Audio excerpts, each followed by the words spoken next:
Hey listener, we're back for another episode of Heaving Bosoms, the podcast where two far-flung friends recap and review romance novels together.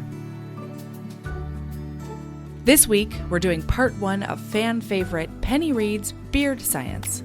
It was originally recommended by Sallie and was echoed by so many of you. Now we know why. Sallie is one half of the YouTube podcast The Woolslayers, where she and her friend Alan talk all about knitting. So definitely check them out if that's one of your interests as well. We'll be sure to put their info in the episode notes. But now, let us introduce you to the Winston clan in Green Valley, Tennessee, with Beard Science, the third book in the series.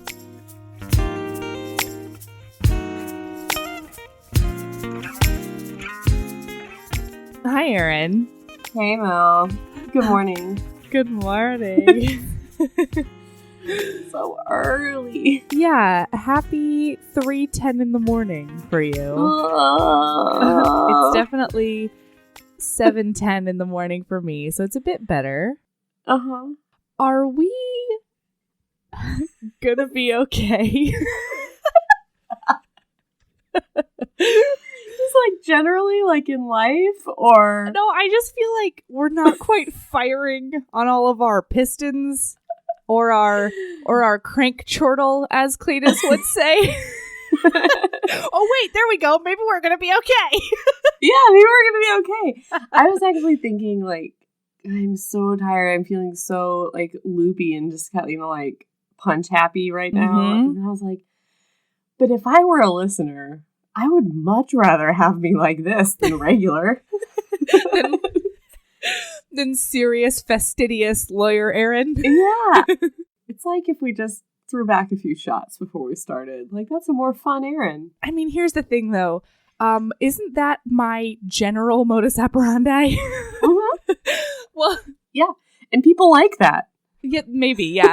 So I was talking to Katie a while ago from Chicklet Murder Mystery Podcast. P.S. Everyone, go check out Chicklet Murder Mystery Podcast, because if you like us, except you want murder and less sex, check those bitches out. They are less sex, more murder. Yeah, all the murders. They do. Oh yeah, because we said a while ago we were going to do the Stephanie Plum novels. We are not, because they do such a phenomenal job. Yeah. Go check them out. They're so good. Anyway, I was talking to Katie of Katie and Franny from Chicklet Murder Mystery Podcast, and she was like, I can't believe that you guys do all of that without wine. Our podcast got lots better after we started housing a bottle of wine every time we recorded. And I was like, here's the thing, Katie. We may not be drunk, but we're generally so exhausted that we may as well be impaired. Well, and I will say, the one we did where I had 2 beers was, I think, my worst. That was the one where I listened back and I was like, you're kind of a bitch right now. Like, I think I got a little bit like, let me tell you what I think about this book. Like, I think that beer also makes you a little bit sleepy, whereas I know you can't imbibe wine because you're allergic. Don't worry, Erin, I remembered. Hey! I'm a good friend. Time ever. You and my friend Molly are just constantly putting wine in my face. Like, just when I lived in the same city as you, just constantly in my face. Like, Erin, more wine, more wine. And I'm like, no, Melody. You know, I'm a good host until somebody doesn't have an EpiPen. And then Fair. I don't know what to say to you. Well, to be fair, it's not a real allergy. I say allergy is like shorthand, but it's like an intolerance, which is like worse. But I can't be like, no, my intolerance. You should. Please do, actually. The next time. It sounds not real. The next time somebody like politically on the other end of the spectrum for me says something, I'm going to say, my intolerance. Don't put that in front of me. I have an intolerance. How dare you?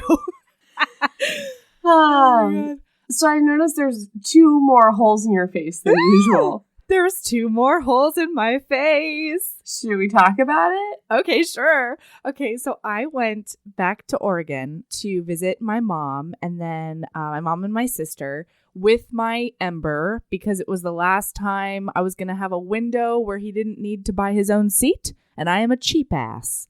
So, can I say, I sat next to a baby on an airplane that was like the biggest fucking baby in the world. It must have been like right on the line, like just like Ember. But like this was like a big old baby, and I was just like, this man needs his own seat.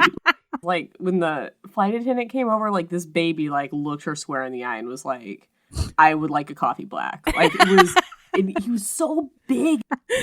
Well, here's the thing. Ember is actually really petite for his age, like on a lot of levels, a weight at least. He's just a little skinny mini, and I cannot keep meat on his bones. I try, and I force feed, and I foie gras, and it's just not working.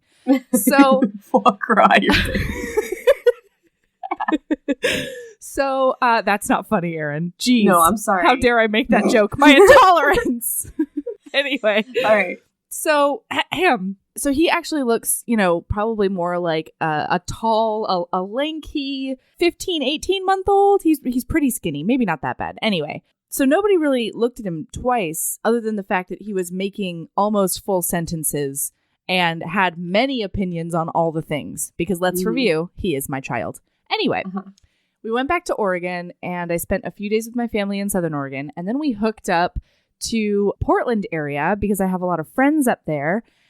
And God, I love Portland. If I could go back and really work on redesigning my life so that the comic shop could be in Portland and like we could live there, it is totally the place I would want to raise kids. It's just the best. Anyway, I digress. One of my closest friends was having her favorite piercer was having a 2-for-1 Valentine's Day special.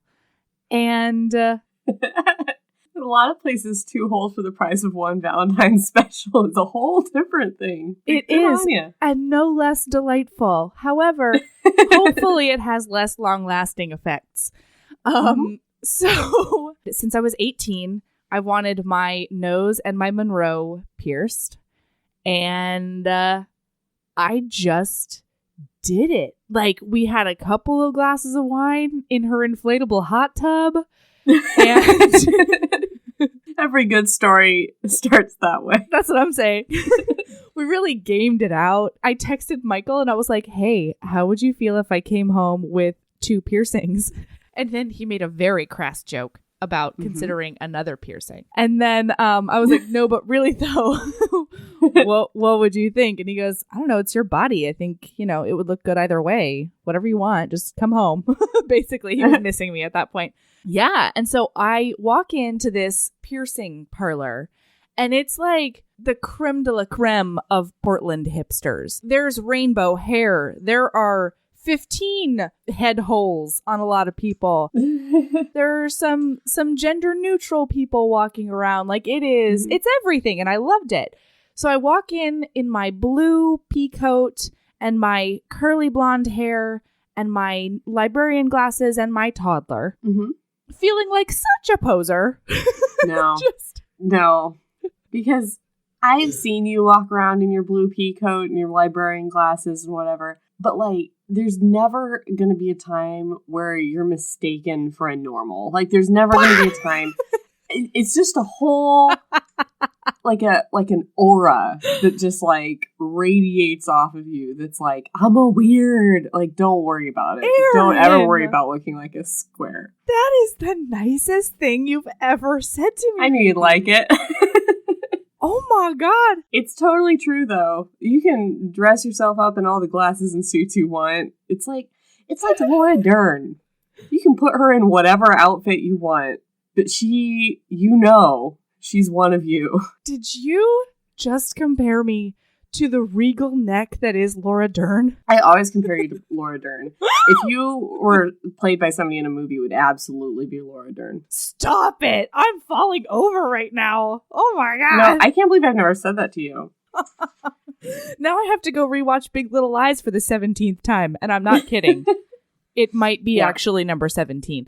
Yeah, so I walk in and Ember is just like, Mr. Look Around, and I'm getting like kind of weird looks. But it's funny you say that because I was talking to my friend Sarah a little while ago, and I was like, here's the thing. It's not like I feel like my face is complete now. I just feel like my face and my whole look is a tiny bit more honest because I don't have to now like out myself as whatever I am. You know what I mean? Oh, no. Maybe you're not going to be trying as hard now, so maybe you can blend in a little better. No, I don't mean in like a desperate way, but like, I feel like you're always trying to like hint out there of like, I'm a weird. Does that make sense? Maybe, yeah. Maybe you'll be like, my face holes speak for themselves. I'm going to like just shh. Yeah, I'm not gonna miss-sing really raunchy lyrics accidentally in the middle of a produce section. Did I tell you about that? No. Uh-oh. All right, I got it now. So early, Michael and I are dating. I'm visiting him out in Peoria, Illinois. Squarest place I think I've ever been. Heyo. And we're in a Hy-Vee. We had just heard this song on the radio. I'm just picking out apples, having a grand old time, not thinking about anything. And Michael grabs my arm and he's like, hey, what's happening? And I was like, what? I'm just picking apples. And he was like, what were you singing? And I was like, I was singing that song we just heard. And he was like, no. Sing it for me again. And I start going, tits, fucker, tits. No. And then I realized that's why that mom and like 7-year-old quickly walked away from me because I was just singing tits, fucker, tits instead of dance, fucker, dance. Wow. I mean, to be fair, if you had sang dance, fucker, dance, they probably still would have walked away. Maybe. Yeah. But that's true. That's great.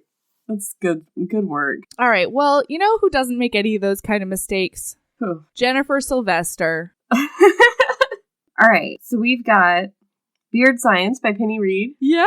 Beard Science. So, Erin, can I ask you how much you have been Winstoning? I'll tell you how much I've been Winstoning. I haven't been able to stop Winstoning. It's borderline unhealthy. Yeah. So what happened here is, we decided to divide up 2 episodes that we'd already recorded, the Dutch of Steel and the 9 Rules to Break. We'd already recorded those 2 when we decided, okay, let's split them up. So you had to go back and do some audio magic to make sure they began and ended, even though that's not what we intended. Yeah. And that also meant that we had 2 weeks of not recording. 3 weeks? 2 weeks? Yeah, it was a long time. I missed you. Record, which I missed you too, but it was really nice. Yeah. So I was like, okay, I've got 3 weeks and I only have 1 book to read, Firelight. So what I'll do is I'll read 5 books that I don't have to read, Winston's. Yeah. And then I'll read Firelight the last week that I have before we have to record. But fuck if I didn't do that. And so I can stop reading a book and read another book when I hate the initial book that I'm reading. Like, I did that several times during the Christmas book fiasco where we disliked 2 Christmas books in a row. Yeah, that was rough.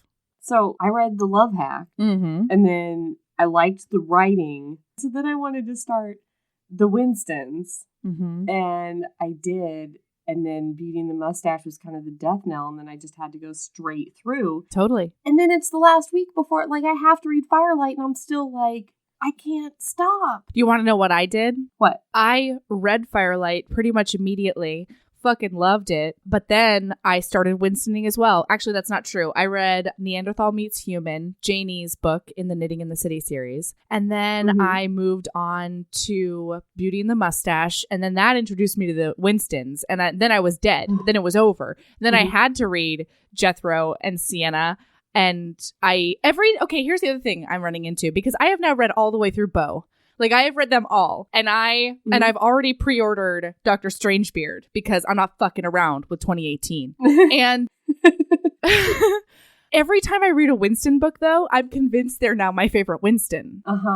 Yeah. Every single time. In fact, I had read Bo. I had to reread Cletus because I was like, I don't think I liked Cletus as much as I liked Bo.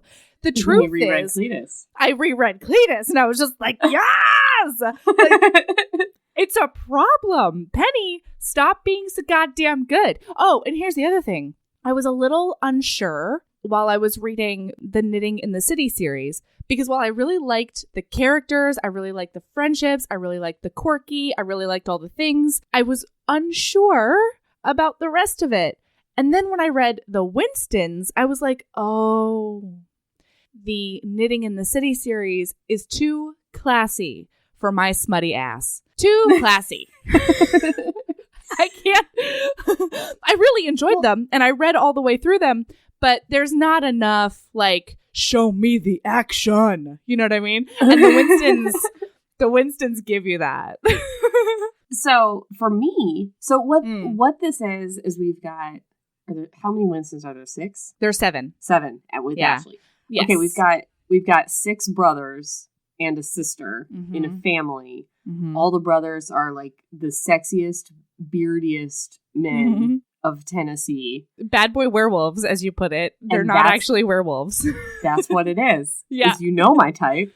Uh-huh. And these guys are just bad boy werewolves without like no, I'm not even going to say it because they're real furry. So like, well, they're real furry. They act like puppies. They do. A lot of them have criminal records. It's everything I want. But Hearts of Gold. That's the thing. Hearts of Gold, and they still put a lot of emphasis and thought into sex, which most of the time I do not appreciate. And sometimes, like mostly, I want heroes and heroines in my romance novels to just be putting it wherever they want.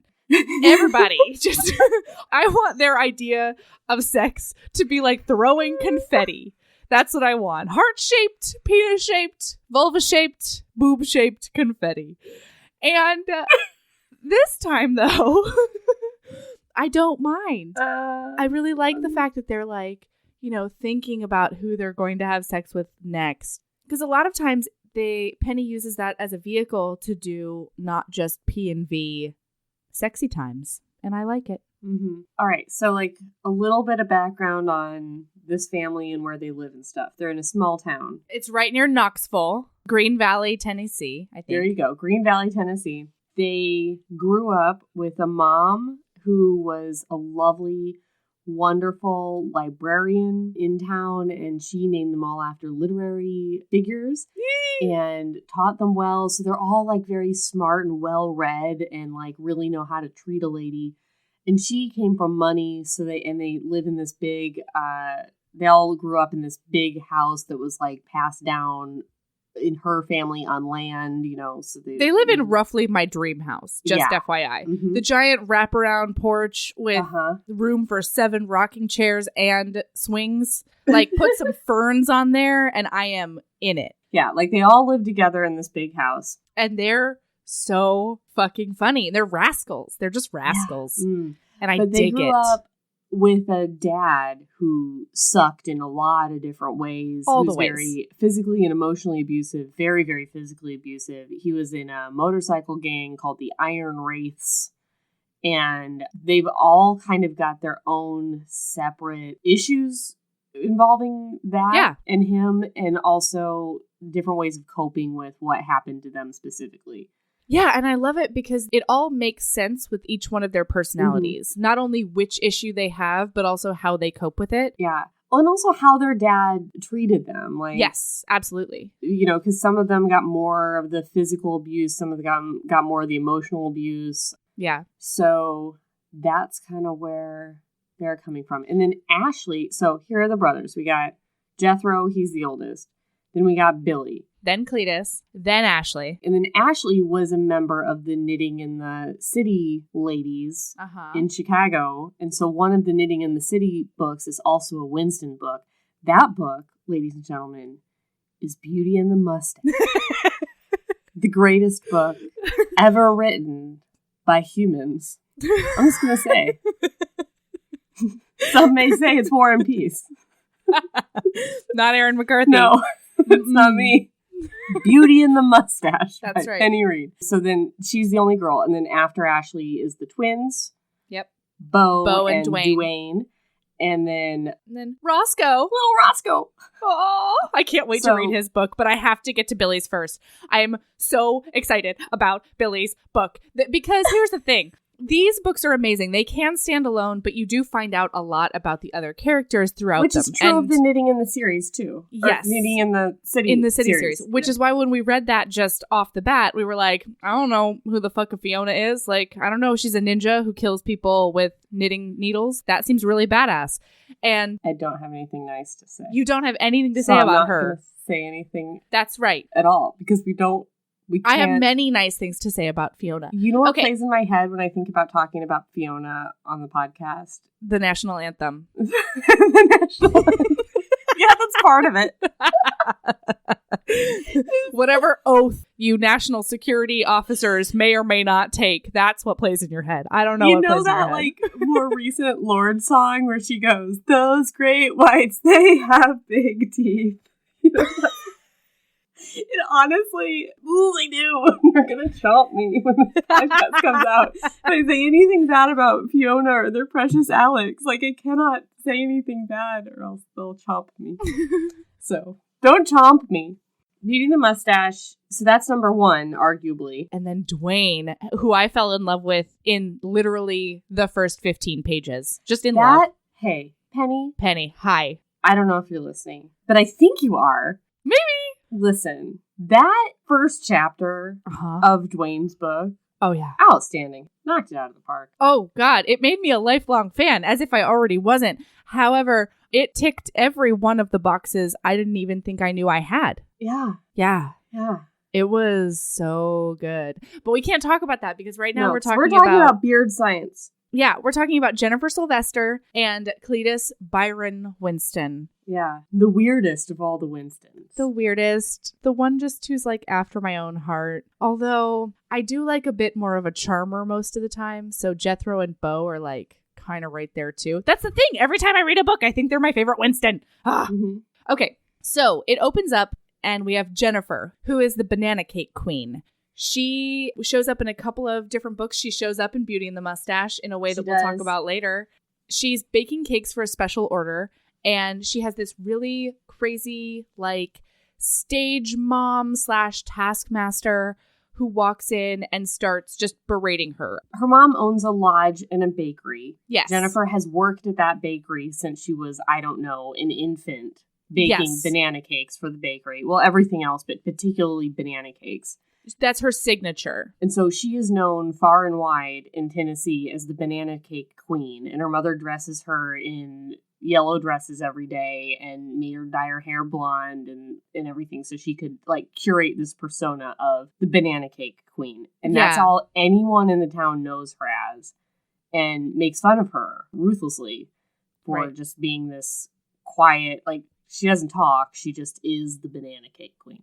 Yeah, and she's always dressed in like 1950s house dresses, heels, fake lashes, the whole nine. But when her mom walks into the kitchen, and let's recall, she's been in this kitchen since 3 a.m, baking special orders, and nobody else is around. She's in overalls, and her mom is like, "Why are you all by yourself in this kitchen at the ass crack of dawn where no one will see you, and you're not wearing your full, like, makeup and heels? Like, what's going on?" Just crazy. She tells her that she wants her to do a video with the sheriff because they sent them cupcakes a little while ago, and the sheriff agreed to like rave about their cupcakes on their social media because she has like 1 million followers as the banana cake queen. She's a big deal. It's a whole thing. So when she's at the police station, there's sort of like this big to-do happening. The police are really excited because they have some key evidence that's going to get Razor, the king of the motorcycle club. He's like the president of the motorcycle. And can I just tell you, the only thing that I feel a little weird about in these books is just that, like, why all the bikers gotta be bad? My dad was a biker, and he was the biggest, teddiest, barest guy ever. But I get it. You have to have a villain. Bad biker club. They're bad biker clubs. Some biker clubs are really good, and some biker clubs. Have you seen the biker club that like goes and hangs out with abused kids and like tells them that they're going to protect them always and makes them feel really, really safe before their trial? Have you worked with them? Because I'll fall over, Erin. I'm going to cry right now. Oh yeah. I've worked with them. Yeah. Don't cry. I watch those videos and I just cry.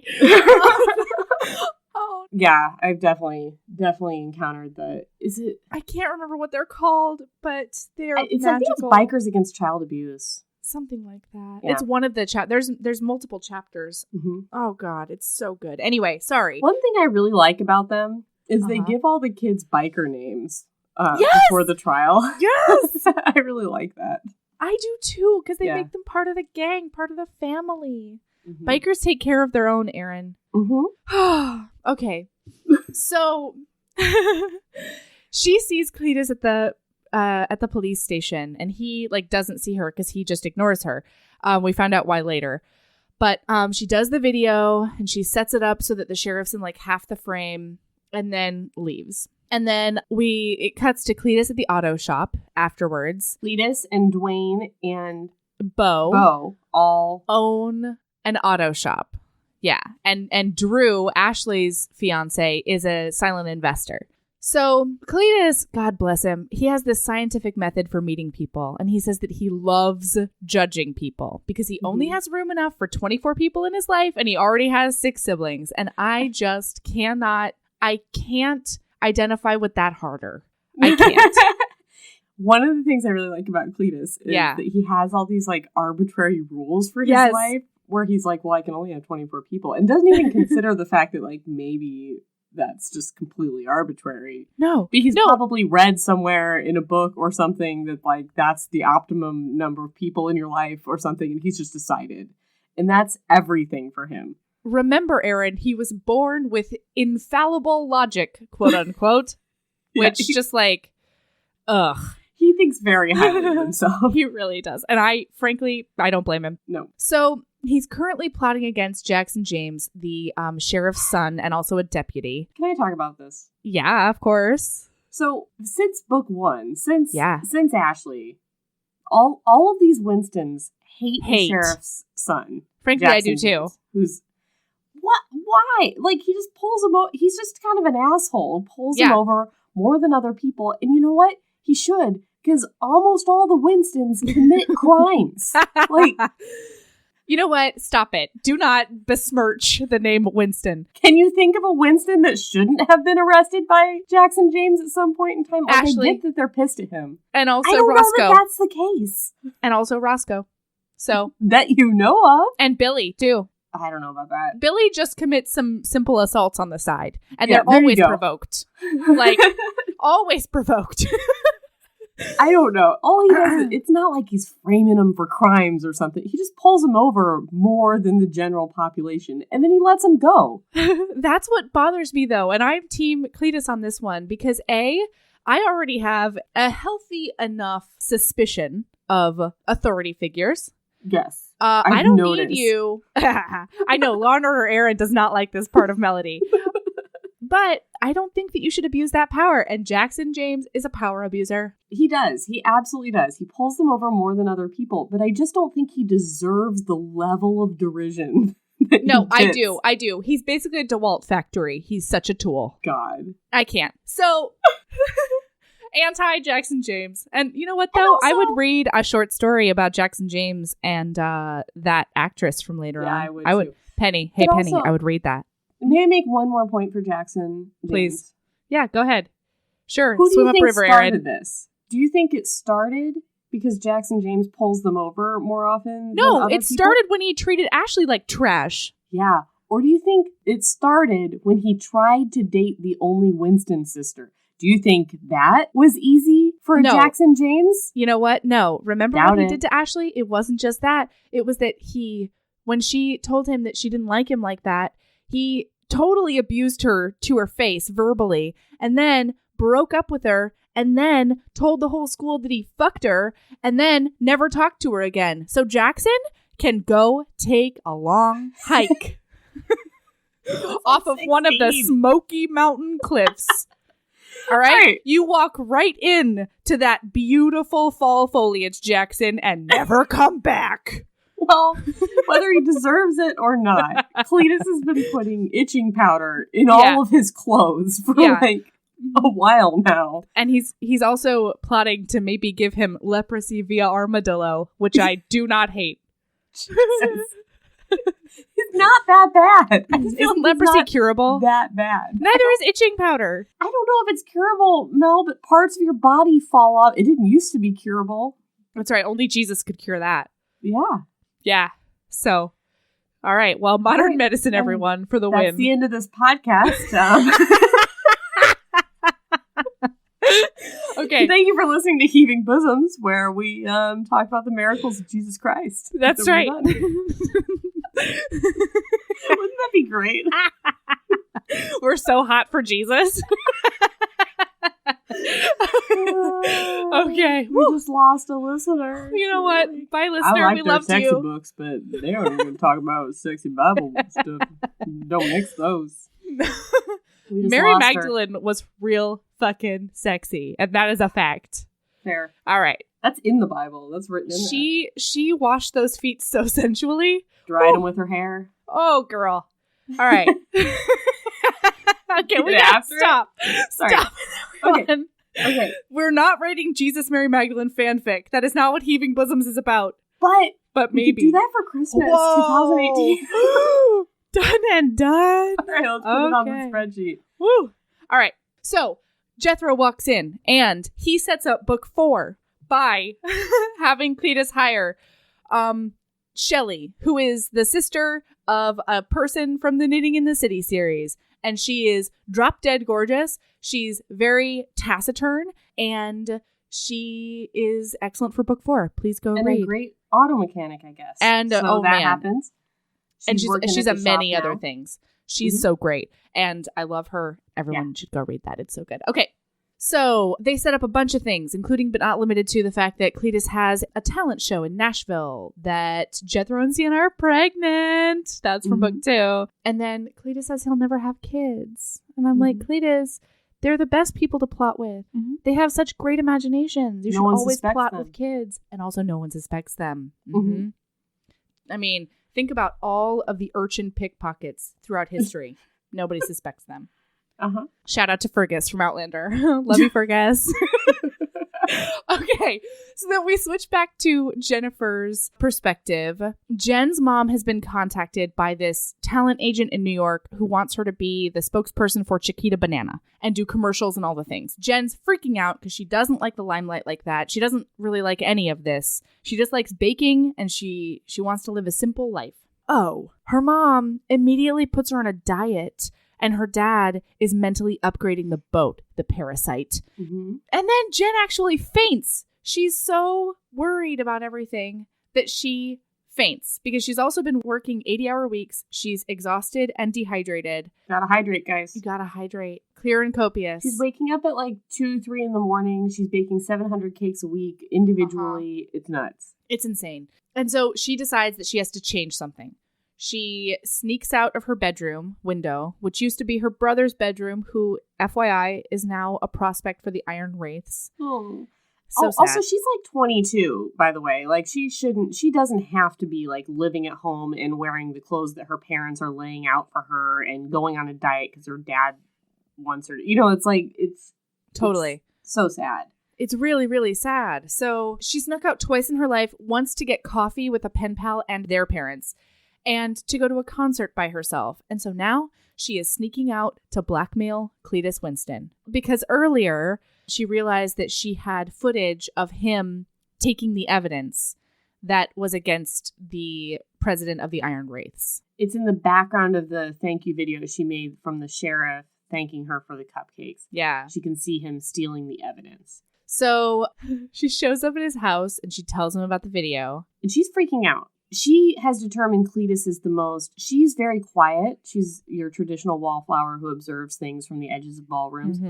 And she has figured out that even though Cletus is outwardly affable, hey, and thank you, and like sort of a not a dullard, but he pretends to like not know a lot of things. Yeah, he pretends to be kind of goofy. Yeah. But really, he's like very cunning and very vengeful, and she knows that he like goes around blackmailing people and setting people up and like all this kind of thing. So she does not. She's terrified of him. Yeah, but she also knows that he's the only guy in town that can kind of make things happen. Yep. For people. And so she knows that he can pull strings for her and kind of get her out of this life. Yeah, so I love it because she's like really putting up a strong front. He doesn't recognize her, by the way, because she's in a ball cap and jeans and not much makeup, if any. I don't know. Yeah, no makeup. And so she tells him about the video, and it says she leaned in and her resolve weakened a little bit because he smelled like Italian food. Aww. Lasagna is her favorite.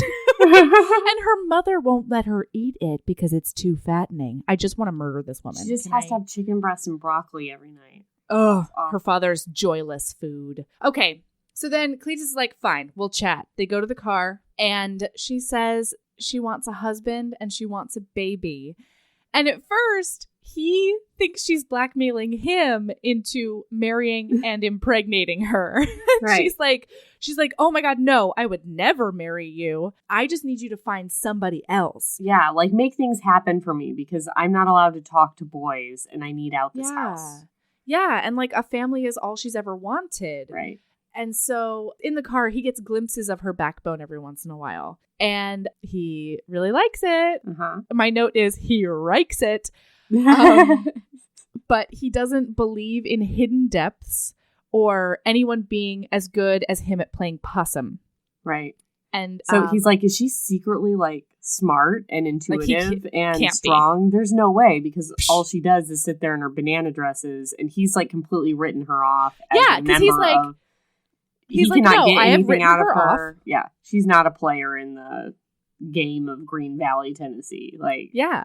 Oh, and Bo told him once that she has purple eyes, and so he keeps like trying to sneak glimpses of her purple eyes, but can't quite do it.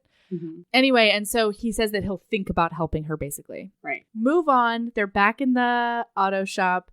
There's a lot of setup for Bo's book. Right. He freaks out about Shelley, and then my note is Cletus has a meeting with Drew.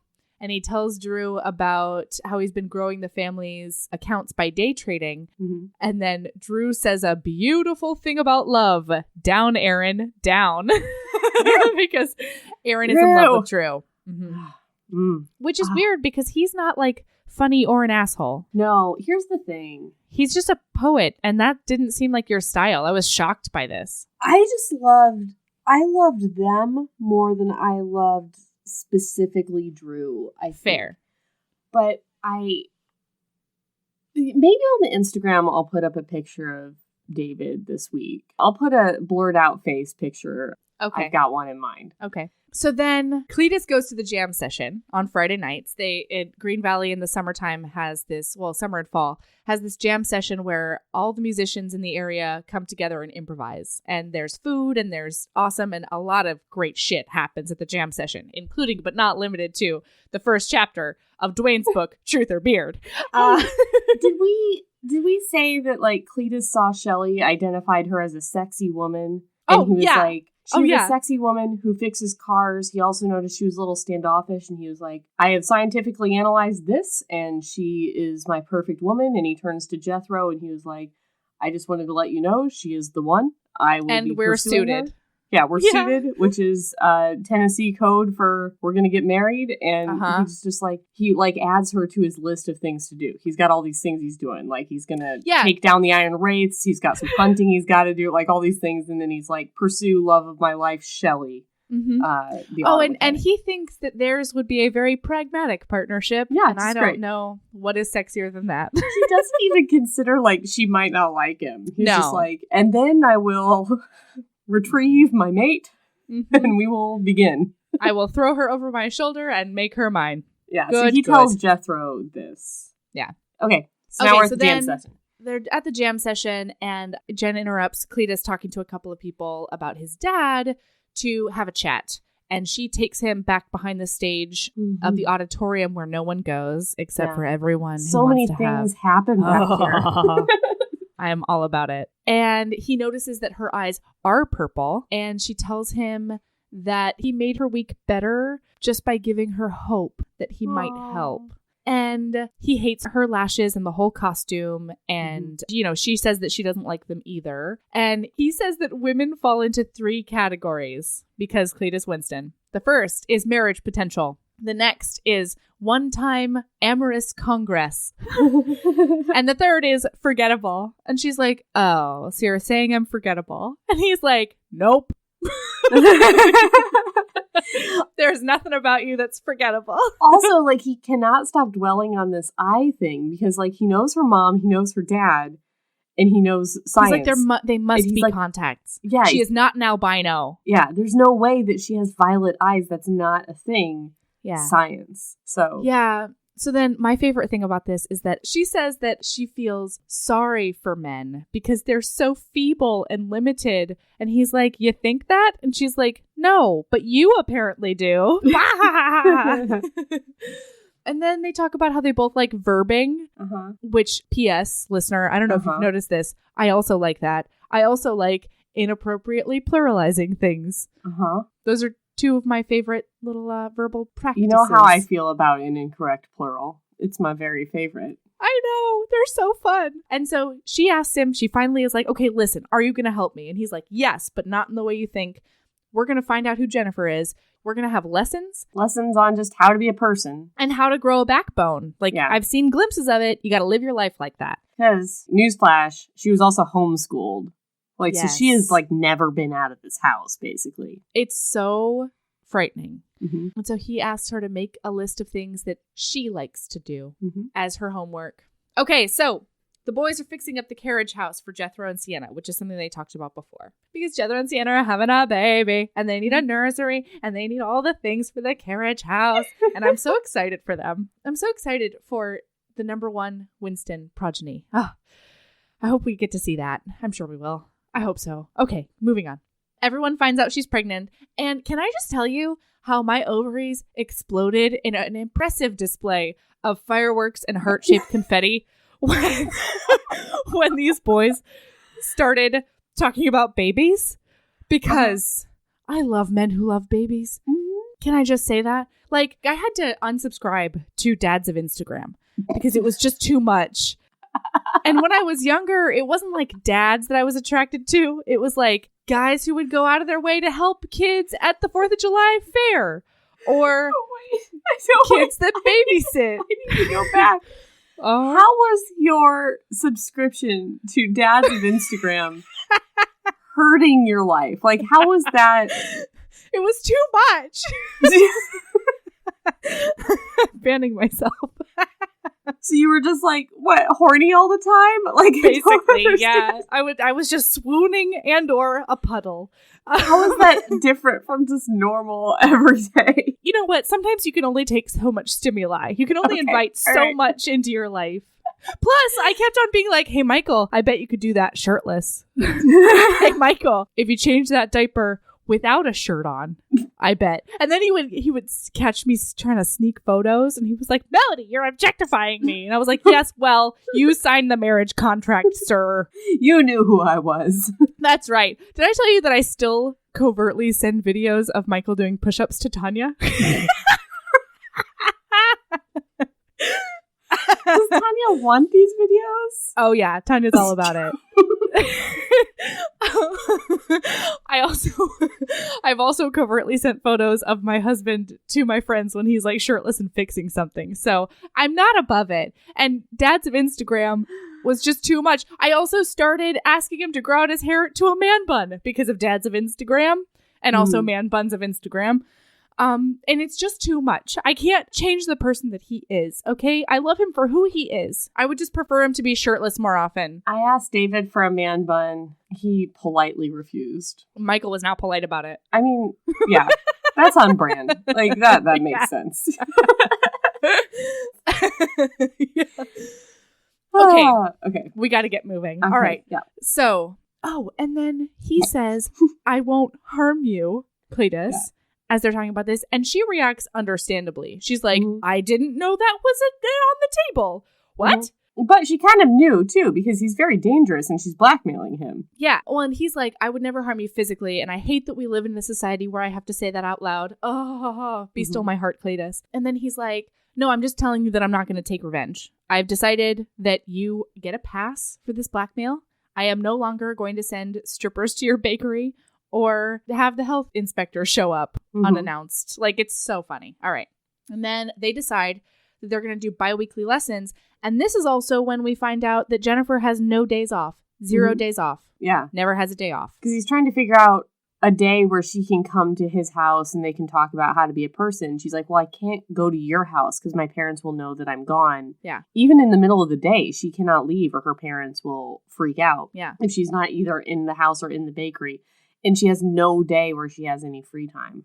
Oh, so I'm sorry. I actually went back. I glanced at my notes and went back. We were when my ovaries were exploding over the boys reacting to this baby news. And because when a pack of Winston boys get together. Pack. Yeah, no, it's They're true. werewolves, y'all. They are sexy humanoid werewolves. Mm-hmm. Oh, I guess werewolves are humanoids. Doesn't matter. Let's not get into that, shall we? Okay, so we skip ahead. Cletus is going to the bakery for their first lesson. And he wants her to stop being afraid of him. And Cletus thinks that Alex from Love Hacked has already gotten rid of all of the copies of the video. So he's really just here because he wants to help, kind of. And he wants to, play this out. He thinks he's better at stuff than he is. Like, he's very, he's very arrogant about, how smart he is and all the things he can do.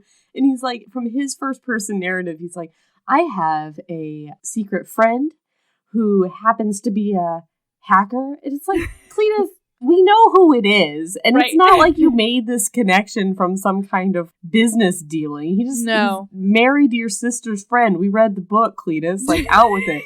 We're not impressed by this. Yep. All of his plans are like that. He's like, I've come into possession of something called itching powder. And I will be putting it. It's like, this is like 9th grade shit, Cletus. You're not smooth. It's not. Yeah. Anyway. So they start talking, and he finds out that she likes gardening in overalls and pressing for essential oils, which is something I still want to do. And I'm swooning over Jennifer Sylvester. She has calloused hands because she works so hard constantly. And she loves teaching baking to kids because it's really teaching them chemistry. And Cletus is shocked because he is never surprised by people, our Cletus. And Jennifer just keeps on surprising him at every turn. Very surprising. He has no idea what's happening. Yep. Yeah. Oh, we find out that her dad is having an affair with his secretary. And he asked about her hair color because her mom has been dyeing her hair blonde since before she was 16.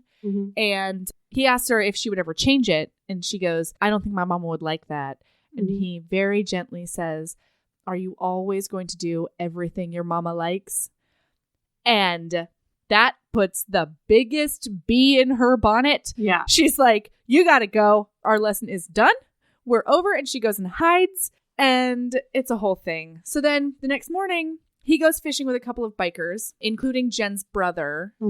And we find out that he's basically had to disown his sister to join the Wraiths. Cletus says, hey, I met your sister, or I've spent some time with your sister. And he's like, I don't have a sister. It's awful. Yeah. But also, he's not going fishing with the bikers. Cletus can't just do something. No.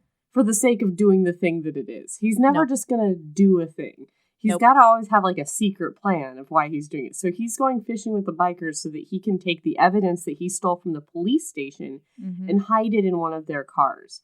Because Cletus, it's from a different book, but he was the one that set all the traps in all of the Wraith's cars of so that they can smuggle drugs. Is that a commonly known thing, traps in cars? No, I didn't know what it was. Okay. So it's you do a certain thing to the car, roll the windows halfway down and tune it to this FM station or whatever, and then there's some secret compartment in the car that pops open, and it's how people do drug running. Yeah, it's usually done in rental cars. Well, and that's what I didn't understand about this whole thing is that he's planting all of this evidence in the traps that they use for drug smuggling, as if they're not going to smuggle drugs in the next months, because they would find all of it if they just opened it. No, these are traps that Cletus put in that he didn't tell them about. Shut your mouth. That's what I believed. Oh, that makes so much more sense. So he did their traps and he did other traps. You can have more than one going on in a car. Cletus is so sexy. All right, so he puts the evidence in, and then we switch to Jennifer's perspective. It's now like a week after all this. Jen is still pissed. She's angrily kneading bread. She's making pie crust in a very aggressive way. And because she can't get Cletus's question out of her head every time her mom asks her to do something, because her mom's way of being like, I would really like it if you did this, Jennifer. And it's awful. So her mom is making big plans. She has these investors coming to invest in the lodge and the bakery and all of that. And the investors, one of the named investor is actually from Neanderthal Meets Human as well, because Penny's books are the smallest of worlds. Yeah, he's like this nobody character in Neanderthal Meets Human. Okay.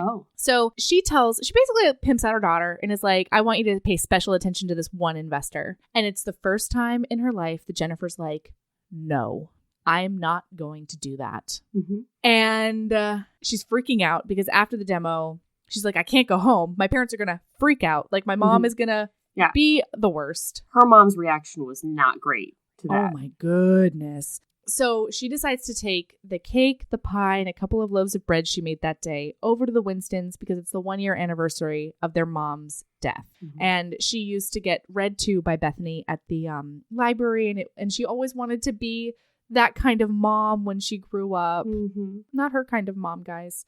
Like Bethany. And I don't blame her. Bethany, oh man, I want to be that mom too. Yeah. So she says hi to Bo and Cletus and she tries to leave. But then Billy comes and she gets all flustered with Billy. And Cletus tries to find out why she's flustered with Billy. And he's like, oh, you fancy my brother.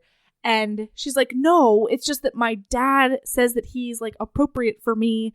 And so I can't make words in front of him. Her dad has a list of men in Green Valley that he will allow her to marry based on wealth and ambition. Mm-hmm. And so Billy is kind of a corporate, started from the bottom. Now he's a VP at a company. At a mill, yeah. Yeah. And so he's like, Winston's off the table, but Billy, fine. Billy's fine. Yeah. So Cletus is like, okay, you're going to go on a practice date with Billy. And he takes her inside. She sees Drew, who she made a really bad pass at before Beauty and the Mustache because she's just like trying desperately to get out of her house. Mm-hmm. And Drew is... Drew. He's not my usual type, but He's not. You love him. Yeah. Because he's such a gentleman about it. She like basically goes and attacks him with her face. Mm-hmm. He's like, okay, you need to get back in your car.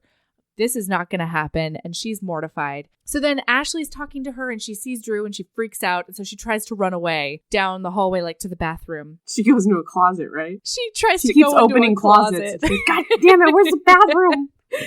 Yeah. And so then Cletus and Billy accidentally like almost make her cry because they're giggling at her description of attacking Drew's face. Mm-hmm. And then Billy says that he wants to help her by taking her on a practice date sometime.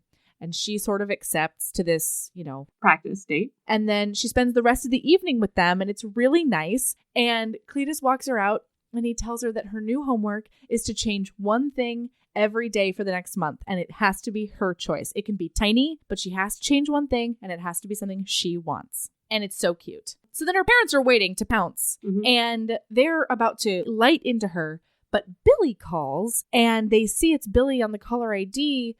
And all of a sudden, everything's fine. They're like, oh, you didn't want to talk to this man because you're interested in Billy? Oh, you were out late with Billy? Oh, Billy has asked you on a date? Like, I'm so proud of you. Mm-hmm. It's the one time in her life they tell her that they're proud of her. Like, can we just say, I'm going to say it out loud. Dating and marriage are not accomplishments. Mm-hmm. Getting married is not an accomplishment. I say this as a married person. It can change at a moment's notice. Just because you're married doesn't mean that your life is set.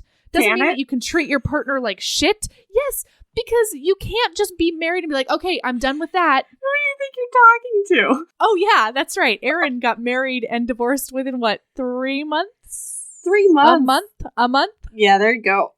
There you go. It was basically an annulment. You know what? You realized what you did. And you fixed it, Erin. There's nothing wrong with that. You're like railing at me like, that is a temporary status. I'm like, I know. But, you know more than I do, really. Anyway. Okay. So the next couple of days, Jennifer changed her nail color to burgundy. And her parents like it pink. And we find out that she can read and write in French, German, and Japanese because of her pen pals. And because she's just the smartiest of pants. Yeah. She has the smartest pants. I love that she has pen pals.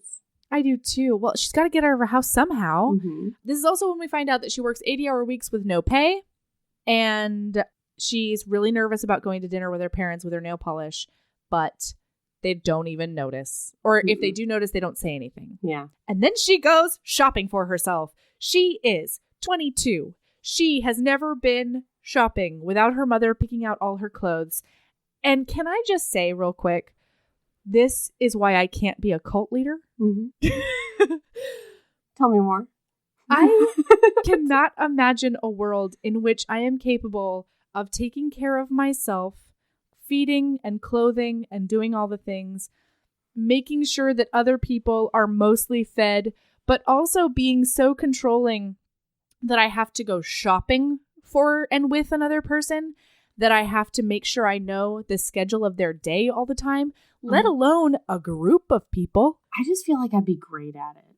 Like, I don't think... You really would. No, I know. I want to start a cult. No, but I would join your cult. I think I have joined your cult. But I really think I'd be really good at it. You like, really as you would. were just describing that, I was like, yeah, I can do that. Am I a sociopath? Oh, God. I don't think you are. You're too benevolent to be a sociopath. You have too many feelings. Good. I'm glad. No, you're just very that. type A. I've really spent a lot of time to make myself up. You've hoodwinked me, Erin. Yeah. So, but my thing is, I would think about being a cult leader because of like how inspiring I want to be or whatever. But then the moment I was in one of my spells where all I want to do is sit alone and eat popcorn, and somebody knocked on a door, I would just be like, get the fuck, what do you want from me? But that's like, part of being a cult leader. Is I guess it is. The rage that comes out of nowhere that makes the fear happen. Fair enough. I think together we would make a great cult, because I feel like I have the organizational skills. Mm-hmm. I can do all the spreadsheets. Yeah. And you have all the personality. Ooh. You're both inspiring and fearsome. Erin, is our later day lady commune actually going to be a geriatric cult that we run? Actually, is that what's gonna happen? No. Cut this whole thing. Let's turn the podcast into a motherfucking cult. We've got hundreds of listeners now. We do, guys. Let's just start subliminally adding like, hey guys, give up all your possessions. Just send it to us. Send it to us. No, that's good. Oh man. Yeah. All right. We'll talk about it after. We'll yeah, totally. Okay. We got to get back to this. We're just Tangent City over here. Okay. So she buys herself things that she likes and decides to poop all over her mom's diet by going to get a Philly cheesesteak. While she's there, one of her mom's bitchy friends tells her that she's gained weight. And Jennifer says, "Thank you, ma'am." Because we find out earlier that Jennifer turns all insults into backhanded compliments in her brain.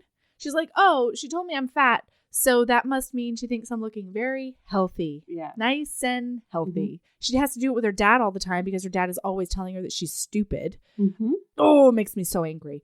Cletus intervenes, totally sets the woman straight, Cletus embarrasses her. Oh, yeah. Yeah, Cletus is good at being at the mall at the right time. Love it. And he splits her Philly cheesesteak with her, and they go have a beautiful little picnic. And Erin, did you love this beautiful love letter to the Alaskan sky? I did. Did it ring true for you? He's right about the Alaskan sky. I was impressed by that. Particularly the winter sky in Alaska is very surprising and weird. I don't know why, but it turns pink a lot. Well, here's the thing about the sky in Alaska is in the winter, the sun just kind of skims the horizon because the sun doesn't come up all the way. And that creates a lot of interesting colors and stuff.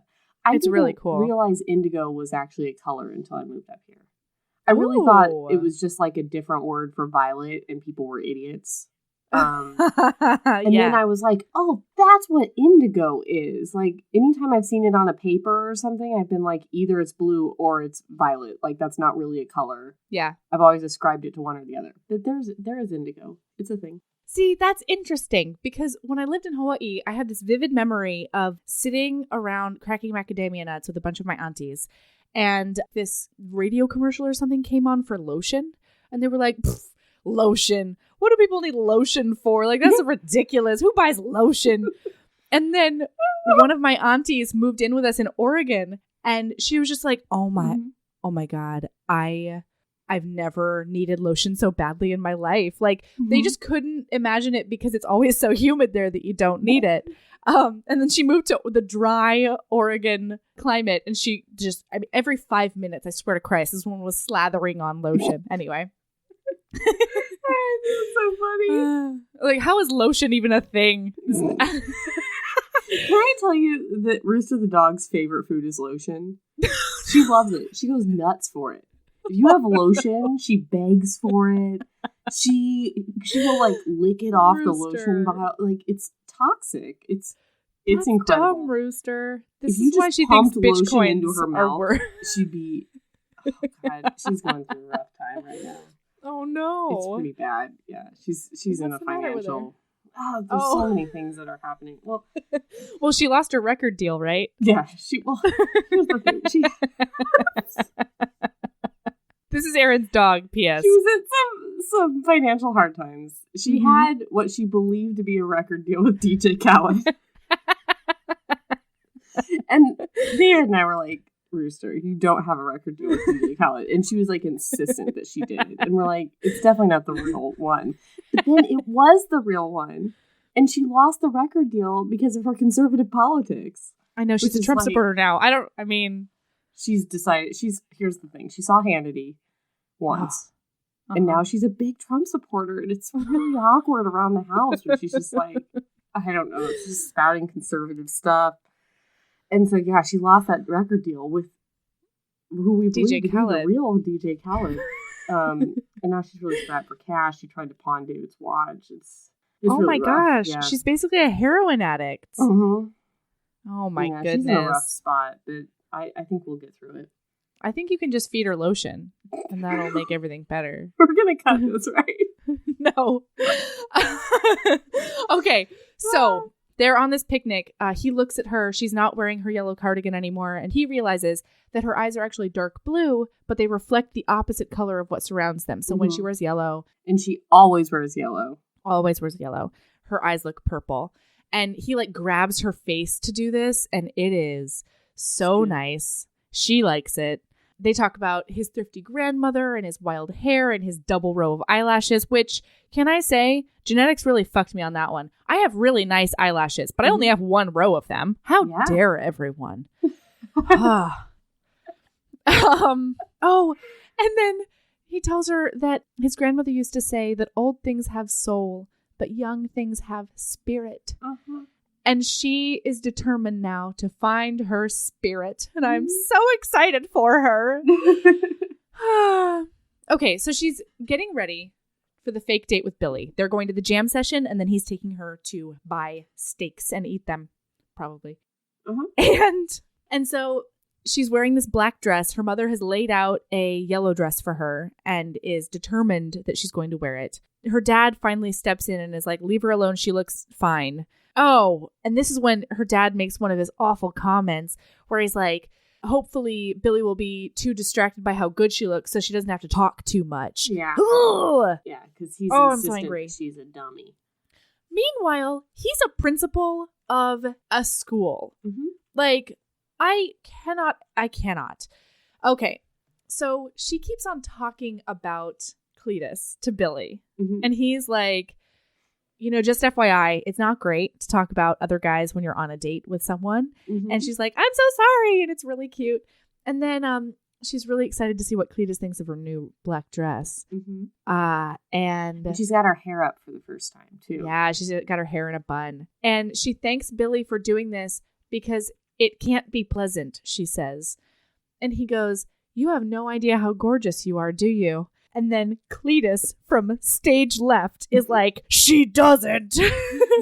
And he is not happy he with does not like this. the familiarity that Billy is showing with his Jen. And he keeps thinking about his Jen. He's got some irrational jealousy. Like, he's not really conscious of the fact that he's got a big old crush on her, but he is conscious of the fact that he doesn't like his brother snuggling up on her. And can I say, this is one of my favorite things about the Winston men in general, how they rib each other by like touching each other's woman. Yeah. Also, can I tell you how shocked I am that I am so team calling people their woman? It is kind of off-brand for me, I know, but the howdy. Winstons don't say that in the way that is, I think it's usually said. Because it's usually said in the get your hands off my woman sort of way, which is a very property sort of way. They mean it like, once you're their woman, that's like then you're cherished forever. Important, and you're part of the family. Mm-hmm. And you're because they'll make the distinction sometimes, like, oh, this isn't his girlfriend, or this isn't just a girl that's coming around. This is his woman. Like, that's a big deal. And so I think they say it differently than you usually hear it. And it gives me all the palpitations. Also, it was about 10 p.m. last night when I was typing up these notes, and I kept on writing Bletus instead of Cletus, and it felt oddly appropriate. Okay. Yeah. Okay. Right. So the thing that happens at the jam session is Jackson, the cop we discussed earlier, start hitting on her a little bit. And Cletus just like gets between Jackson and Billy and Jen and like kind of is a human roadblock so he can't get over to her while Billy and Jen get out of there and go off to their really cute dinner. Yeah, it's adorable. And the next morning, Cletus is all dressed up in his Sunday best, Bo notes. He goes and gets a haircut and a beard trim because he's going to go see Jen. And he's super stoked about it. And he actually says that he needs to go see Jennifer to see if Billy was a gentleman or if he has to maim him. Or if Billy was a gentleman and he has to maim him. And like every time Cletus is like, oh, that guy tried to kiss you.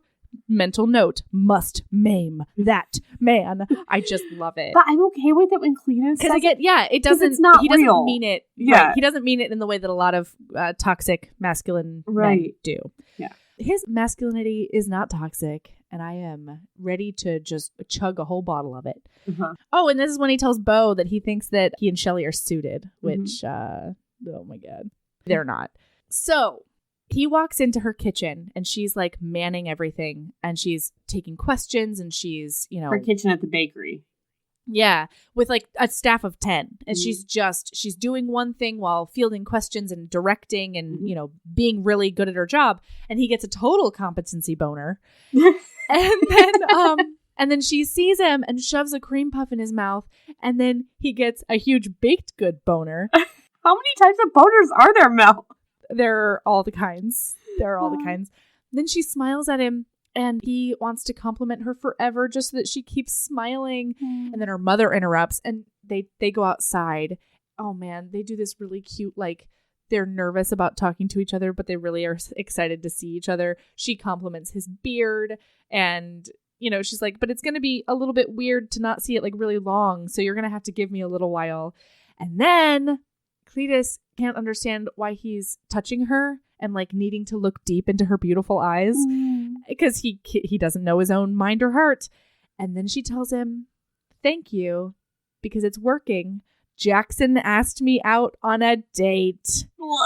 Oh, Cletus is pissed. He's not here for it. He's like, well, I wanted to help you find a husband, but not that sheriff's deputy that pulls me over sometimes. And also not a husband who's not me. Yeah, and she's very like, what do you have against him? And he's like, well, he treated my sister bad in high school, and also he wastes my time. He does waste his time. Shut up. He abuses his power. Don't get in the way of Cletus and his plotting. Thank you very goddamn much. Fair. Okay, so then the next time he sees her, he's early for their Monday lesson, and he's thinking about her commanding that kitchen and how he's proud. And then Cletus really just sealed the deal on my heart when he was like, I have no right to be proud of her. That's not my accomplishment. She should be proud of herself because she's done all of this. And I got a feminist boner. You know what I'm saying? Yes. So then he sees that she scrubbed all of her makeup off, and he starts thinking that this is what she'll probably look like later on in life after she gets off work. Wife, yeah. And her husband will be so lucky. And she wants his advice on accepting the date with Jackson because she's worried that he's going to want to kiss her. And he's like, Jen, he's definitely going to want to kiss you. Definitely going to want to do that. And they have this adorable conversation with all of Cletus's baked good analogies, which you really see in full force in Jethro's book as well. He has this metaphor of he only has sex with people who have clean kitchens in the same way that you would only eat baked goods from somebody who has a clean kitchen. And they just have to be discriminate bakers. That's his discriminate bakers. Is you can't just let anybody or anything into your kitchen. You got to keep it clean. It doesn't matter what somebody's number is as long as they're a discriminate baker. Yeah. And so it's funny because he kind of ends up with a discriminate baker. Oh God, the discriminatist of bakers. Okay. All right. So then he starts talking about what he likes in a woman. And I'm just going to read this because I can't not. I had nothing against shy, blushing virgins. I just didn't want to have sex with them because sex with an inexperienced woman was decidedly vanilla. I didn't much like vanilla or missionary or doing it with the lights off. I didn't want a woman who was reticent about her body, who tried to hide it with sheets and darkness. I liked flavor and well-lit rooms where I could admire everything that made a woman's form different from a man's. I liked a variety of positions and a woman with stamina, who knew how to use my body to make hers come and approach sex with enthusiasm, not trepidation. I wanted a woman who knew she liked sex, not one who hadn't made up her mind due to lack of experience. And I'm just saying that if that were a job description, I would like to submit my application, please. You get that job. I just think that Cletus and I are suited, if you will. I was looking down at my notes, and when he saw Jackson talking to her at the jam session a while ago, he's walking up to them and he catches the tail end of what Jackson's saying. So he's like, my blood pressure spiked and my meander morphed into a powerful walk. Quote, you should come more often, end quote. Jackson finished his stupid sentence. His stupid sentence. The vitriol makes me so happy. I just love how I just love his narrative, the way that he thinks and writes. Oh, absolutely. My meander morphed into a power walk. Yeah, there's so much personality in every single one of these characters. It's excellent. Okay, so then she's sad town. She's really sad town because she's like, well, that's definitely not me. And she says she's looking for someone who wouldn't mind teaching her. And he starts thinking about I have to read this too, I'm sorry. He goes, unbidden, a flash of what that would look like appeared in my mind's eye. Jennifer Sylvester, divested of clothing and gazing at me with trust. My hands on her waist, hips, thighs, while I kissed my way down her soft, warm, pliant body. The flash of imagining forced an equally sudden and visceral reaction of my body, one that drove most of the air from my lungs and left an uncomfortable stiffness in my pants, especially since the images didn't stop there. How would it be when she was experienced, when she asked for what she liked, when she whispered a request in my ear during a jam session break, and we snuck off someplace private, when she gazed at me with confidence and knowledge of her own desires? I'll have to get a bigger car and a desk. I'd like to take her on a desk. Cletus? she breaks into his thoughts. It's so good. I mean, I just highlighted basically all of this chapter. So then he's really flustered and he's like, you know what? You should talk to Claire. She's a woman and she's not me and can help you. Yeah. Claire is a family friend who hopefully, good goddamn, was going to be in Dr. Strangebeard. And I mean, Penny Dunn's been setting that up for years. So for goddamn 5-6 books now. Okay. So then he sees the top edge of her bra and it's red lace.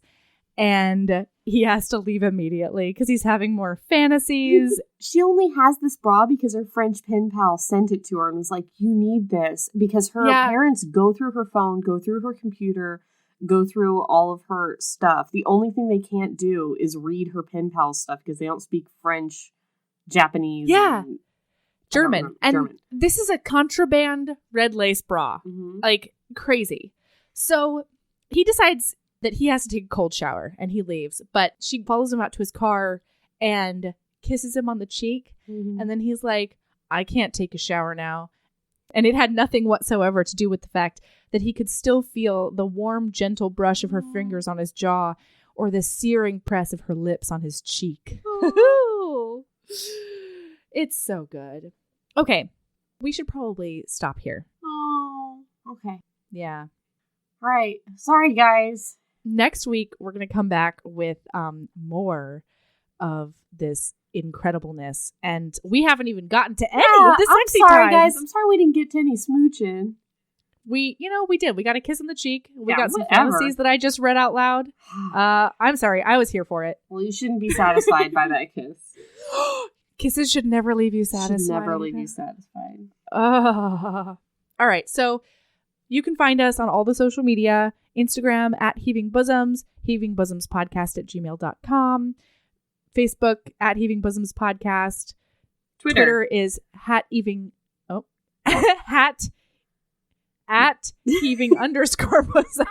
not hat. Try hat though. See what happens. Try. And then, do you have a lady love, Erin? I do. It's kind of dumb. Do it. Dumb lady love. While I was on plane number 3 this week, I had the unfortunate happenstance to sit next to a snore. He was all snore. He was 100% snore, top to bottom. That's all he was. And so I was like, shit, I've got to find a playlist that I can't read and listen to words at the same time. I don't know if anyone else has this problem, but like I have to have like an instrumental thing, and it has to be instrumentals that I don't recognize, or my brain goes along with the music instead of going along. And so I found this delightful Spotify playlist called Reading Jane Austen at Downton Abbey. Yes, please. Just an outstanding reading playlist. And it's got like 200 songs in it, and you won't repeat them very much. I mean, sometimes you recognize a tune, like the Downton Abbey theme song is in there, so that'll take you out of it every once in a while. But otherwise, that is just a delightful reading playlist. That doesn't sound like a dumb lady love at all. Well, that sounds amazing. It's not like a love yourself. It's kind of just like here's a hot tip. Hell yeah! All right, that's what it is. All right, cool. Mine is punch some holes in your face if you wanted them for 12 years. Wait, no, do it professionally. Get somebody. Oh, yeah. From somebody who tried to pierce her belly button just on her own. Don't Erin. do that. Everybody did it. That is a terrible... I did not. I never was that dumb. Never. No, I just meant like everybody in high school did it. My high school, everybody did it. That's insane. No. Well, it didn't work. Got real infected. It was gross. Obviously. Don't do that. So I only said it like that because, it's not do that specific thing. It's like your eyebrows almost. If you've wanted something done, your eyebrows that look amazing. If you've wanted something done for forever, just go do it. Like, I spent a lot of time with people telling me, no, I shouldn't do this thing for all the reasons, mostly speech. And then I thought to myself, well, I'm over the age where you randomly get facial piercings. Like, don't do that now. You're 30. And then I was like, you know what? Fuck that and fuck everyone. I want these things. I'm going to do it. And I don't know. I'm really happy about it. So punch some holes in your face if that's what you wanted for 12 years. Nice. Yeah, that's my lady love. Hey, I also wanted to throw something out there that I saw on a podcast, something, that was like the difference between Facebook pages and Facebook groups. If you have a podcast, and it was like a discussion of like, should you have a page and a group, or like just a group and a page? And I was like, oh, maybe we need a group. But the group would be like for the listeners if they wanted to like get together and be friends with each other and chat about stuff. So I would make a group, but then I'm like, is no one going to join it? And then it's like a sad group that I'm like, hey guys, be our friends. And then like everybody's like, no. So I don't want to do. So, hey guys, if you would like a group, let us know. And then I'll make one. But I'm not going to make one if no one wants it. Because that'll be sad for me. Totally. All right. Yeah, I was thinking that too. Just because, they have so many cool things to say and we get awesome emails. And I think it would be cool for them to talk to each other. Yeah. So, like, the page can be, like, where we post for, like, new episodes and stuff. But the group could be where you guys do your own thing. Yeah. And we'll, like, chime in and chat as much as we have the bandwidth for. Mm-hmm. Yeah. And then eventually maybe we'll get some trolls that we can, like, delete stuff. Ooh, trolls. I mean, not that trolls are good, but that would mean, like, we really made it, I think. Bah! Fair enough. All right. Keep being a badass. No, I don't know. And love yourself as much as you love covert geriatric lady cults. Yes. I feel like we really showed our hand with that one. I feel like we maybe lost a listener there. It's like, you know what? They seem like they're sociopaths, it turns out. A little bit. All right. Bye now. All right. Excellent. Bye.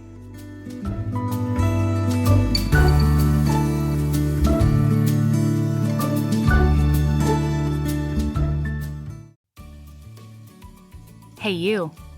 Yes, listener, you. Are you loving the show? If so, please leave a rating and review in your podcast app. The 90 seconds you take to say something nice not only helps new people find the show, but it makes me super smile over at HBHQ. Also, I've had a few people ask, and the answer is yes. We are still doing the 5-star bribe. If you leave us a review with 5 stars, then we'll do whatever book you want. We're real deep into the list, though, so it might be a while. Lilas! Okay, back to the show.